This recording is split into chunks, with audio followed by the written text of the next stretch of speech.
Heavy police presence at Davao International Airport fuels ICC arrest speculation. So, ito daw po mga sangkay ngayon ang kumbaga nagtitrigger sa chismis o nagpapalawak sa chismis mga sangkay na mayroon na daw arrest warrant laban po kay Tatay Digong, kay former President Duterte. Ayan o mga sangkay,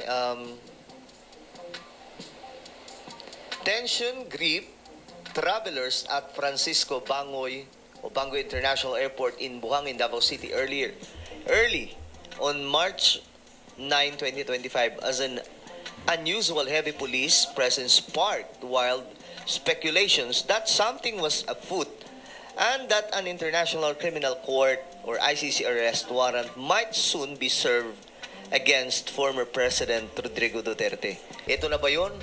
Napag-utusan na ba ang Pilipinas ng ICC o ng Interpol para pumilos para po kunin si PRRD? No, ngayon kasi mga sangkay, nagiging usap-usapan ito, lalong-lalo na po may mga ebidensya. Grabe itong bumungad sa akin na balita ngayon. Breaking news. Ang dami kasing talagang mga balita ngayon na patungkol sa Davao dahil po sa mga pulis. Sandamakmak na daw yung mga pulis doon at nakasuot daw ng mga riot gear. Ano bang nangyayari sa Davao?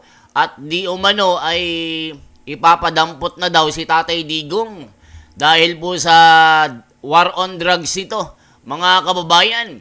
At may warrant of arrest na daw ito galing po sa ICC.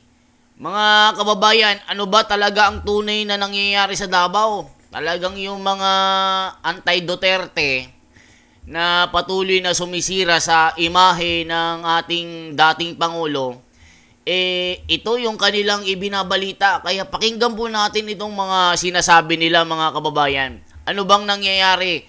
Totoo ba ito o pawang mga paninira lamang? Tapos pong kumpirmahin ni dating Pangulong Duterte na mayroong mga balibalita nga daw mga kababayan na posible na nga siyang arestuhin pag uwi niya ng Pilipinas mga kababayan galing Hong Kong. At ewan lang natin mga kababayan kung galing ba ito ng ICC o eto ba yung kasong isinampa ni Torre mga kababayan. At ngayon, mga kababayan ha, tingnan nyo ang sitwasyon sa airport ng Davao City mga kababayan. Sandamakmak na pulis ang pinadala. Ano ba yan? Yan ba ang sasalubong kay dating Pangulong Digong pag uwi niya ng Davao City galing Hong Kong? Ewan lang natin kung anong plano ng mga pulis na yan mga kababayan. Gabing-gabi. Nandyan sa airport mga kababayan. Ito na ba ang sinasabi ni Tatay Digong? Mismo sa Davao International Airport ng Orasa. Davao International Airport. Balita po yan ng local media mga kababayan ha. So, mga... Na-remember yun yung KOJC? The same people mga kababayan, may mga riot gear pa. At hindi po yan taga Davao daw mga kababayan, yung ilan. Sa ito ang kapulisan.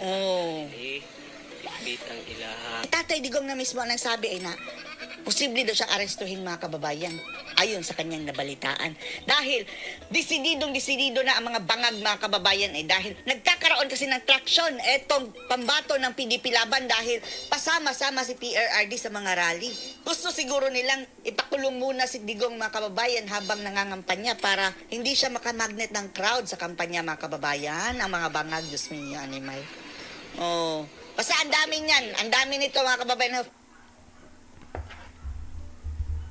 O yan mga kababayan at mga kapatid. Kita nyo naman yung kaganapan dun sa Davao. Bakit napakarami daw pulis na nakaabang sa airport? Ito ba daw ay ang pag-abang kay Tatay Digong? Ipapa-aresto na daw mga kababayan. Sino ang may utak dito sa pagpapa-aresto kay Tatay Digong? At bakit itong ICC ay nangingialam sa internal problem ng ating bayan? Sila mismo ay may mga problema ang kanilang mga kanya-kanyang mga bansa, hindi nila maresolba ang kanilang mga problema. Bakit sila manghihimasok dito sa ating bansa? Na yung polisiya ni Tatay Digong, marami namang nakinabang mga kababayan tumahimik ang mga kalye, pinatahimik ang mga loko-loko, ang mga gumagawa ng mga kalokohan. Tignan nyo po ngayon mga kababayan at mga kapatid. Di ba nakakamiss yung pulisiya ni Tatay Digong? Kahit yung mga nagbibideo okay, na dating alas 10 hanggang alas 11 lamang nung panahon niya. Pero ngayon mga kababayan at mga kapatid, unlimited. Nagsimula silang mag-video okay, mag-inuman ng alas 7 ng umaga. Umaabot po sila ng hanggang alas 5, pag nagkasarapan hanggang alas 9 ng umaga din. Ang tindi ngayon mga kababayan. At yung mga mandurukot at mga kung ano-anong krimen sa kalsada ngayon, napakarami na. So tignan pa natin yung ibang mga komento dito mga kababayan. Talagang ito yung pinapakalat nila ngayon. Ito na ba yun? Napag-utusan na ba ang Pilipinas ng ICC o ng Interpol para kumilos para po kunin si PRRD? No, ngayon kasi mga sangkay, nagiging usap-usapan ito, lalong-lalo na po may mga ebidensya na naroon nga daw po yung mga kapulisan sa Davao, napakarami daw mga sangkay. Heavy police presence at Davao International Airport fuels ICC arrest speculation. So, ito daw po mga sangkay ngayon ang, kumbaga, nagtitrigger sa chismis o nagpapalawak sa chismis mga sangkay na mayroon na daw arrest warrant laban po kay Tatay Digong, kay former President Duterte. Ayan o mga sangkay, tension grip travelers at Francisco Bangoy o Bangoy International Airport in Buhangin, Davao City early on March 9, 2025 as an unusual heavy police presence sparked wild speculations that something was afoot and that an International Criminal Court or ICC arrest warrant might soon be served against former President Rodrigo Duterte. No mga sangkay, meron daw pong 3 police vehicles na nakita mga sangkay na may mga sakay na sabi dito heavy armed personnel from the Regional Mobile Force Battalion. Nakita daw mga sangkay. So ito yon. Ngayong gabi, okay? Ngayon, mismo mga sangkay, ito po yung mga nakita. So, kinagabihan, ito na. Nakikita po natin, ayon po dito, mga pulis. Ayan po, sa airport, kahit gabi mga sangkay, nandun daw po sila. Sumapa sa Tigpamaba sa Police Regional Office 11, Major Catherine De La Rey, ang presensya sa mga pulis sa Davao Airport ay kabahin daw po sa simulation, exercise, or contingency planning. Yun ang palusot mga sangkay. Ito daw po ang, ito ay bahagi lamang po ng exercise. Kayo ba maniniwala mga sangkay? Part po yan sa CMEX or contingency planning po. Part na rin po sa preparation sa NLE or National and Local Elections. This won't be the first and last po sa mga CMEX po na gagawin ng different units. Pahayag ni De La Rey sa pangutana o tanong. So, yun yung sinasabi mga sangkay, pero ewan ko kung kayo po ay naniniwala. May military, mayroon bang exercise na ganito mga sangkay? Ayan o. O yan mga kababayan, talagang itong video na ito, sinasabi talaga na merong gagawing pag-aresto kay Tatay Digong. Matindi ito, Interpol, FBI, at ICC, mga kababayan, na sila daw po ang nagsusulong para damputin itong ating dating Pangulong Duterte dahil sa kanyang mga ipinangako noon nung siyang nangangampanya pa na uubusin niya ang mga luko-luko, mga adik ipapakulong niya. O ngayon, yung mga kritiko niya, nagalit. Lalo na po ang human rights na sinasabi na nasangkot daw yung mga pinaano ni Tatay Digong na walang kasalanan. Karamihan daw dito ay mga inosente, mga kababayan. 'Di ba, napansin niyo naman noon na halos sa 1,000,000 ang naipakulong ni Tatay Digong sa mga tokhang.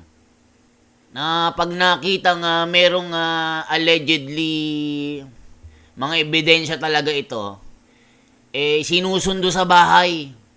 Talagang ang mga kulungan noon ay akala mo mga sardinas sa loob na nagkikiskisan sa sobrang sikip.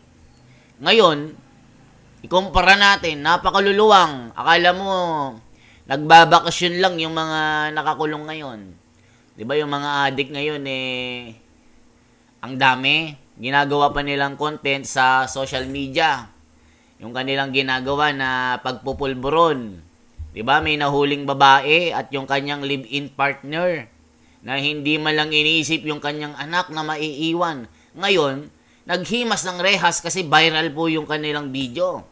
Saka napakarami mga kababayan, talagang hindi na po natatakot yung mga loko-loko ngayon na gumawa ng mga krimen. O tapos ngayon, ang ICC daw, naglabas na daw ng warrant of arrest para ipadampot si Tatay Digong. Sa tingin nyo, totoo ito o pawang mga pinapalabas lang ng mga ito para lituhin ang mga tao? At yung mga anti-Duterte na kritiko ni Tatay Digong dahil mga tinamaan noon nung kanyang panunungkulan, sila yung may pakana dito. Sa tingin nyo mga kababayan, kung sakaling totoo na ipadampot si Tatay Digong, papayag bang ang mga Pilipino? Papayag bang mga Pilipino na nagmamahal sa kanya na basta uhulihin ng mga dayuhan? I-comment nyo po sa baba, mga kababayan. Kung kayo ba'y pumapayag, pahuli daw ng ICC ang ating dating Pangulong Duterte sa mga Interpol, FBI, na kung ano-anong tawag dito. Pag nangyari yan, malamang magkagulo ang Pilipinas. Sa daming nagmamahal kay Tatay Digong ewan natin. Kasi, syempre, hindi naman basta-basta papayag yung mga Pilipino na kababayan natin na ganun-ganun na lang na ipadampot talaga si Tatay Digong. So, kayo po ang humusga. I-comment nyo po sa baba. Kayo ba'y pumapayag na basta na lang ipahuli si Tatay Digong ng mga dayuhan dahil daw umano sa kanyang pagkastigo sa mga masasama dahil sa war on drugs niya? I-comment nyo po sa baba mga kababayan. Once again, yan po ang ating bahagi ngayon. Sana po isang like, isang subscribe, isa pong pagsuporta sa ating YouTube channel para ma-reach na natin ang 300,000 subscribers. Salamat po mga kababayan. Ako po si The Wonder sa Philippines. Mabuhay po.